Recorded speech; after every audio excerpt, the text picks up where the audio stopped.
ஒரு நல்லெண்ணத்தின் அடிப்படையில் அவர் அந்த வழக்கை வாபஸ் பெற்றிருக்கலாம். நீங்களும் அந்த நல்லெண்ணத்தின் அடிப்படையே பார்க்கலாமே. இதில் ஏன் ஒரு கேள்வி கேட்குறீங்க? பிறகு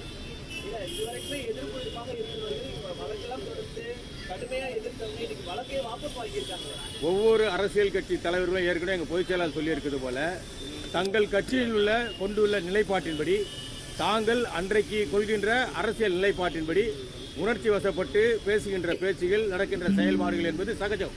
ஆனால் நாளடைவில் மாறுகின்ற சூழ்நிலைக்கேற்ப தமிழகத்தில் இருக்கின்ற மக்களை காப்பதற்காகவும் தமிழ்நாட்டின் நலனை காப்பதற்காகவும் ஒரே நோக்கத்தில் திமுக என்னும் தீய சக்தியை வீழ்த்துவதற்கு நல்ல மனம் கொண்ட பல தலைவர்கள் எல்லாம் ஒன்றாக இணைகின்ற இந்த சூழ்நிலையில் இது போன்ற நிகழ்வுகள் நல்ல எண்ணத்தின் அடிப்படையில் நடக்கின்றது. அம்மா மக்கள் முன்னேற்ற கழகத்தை பொறுத்தவரை எங்கள் பொதுச் செயலாளர்கள் சொல்கிற போது தேசிய ஜனநாயக கூட்டணியில் நாங்கள் பயணித்து வருகிறோம்.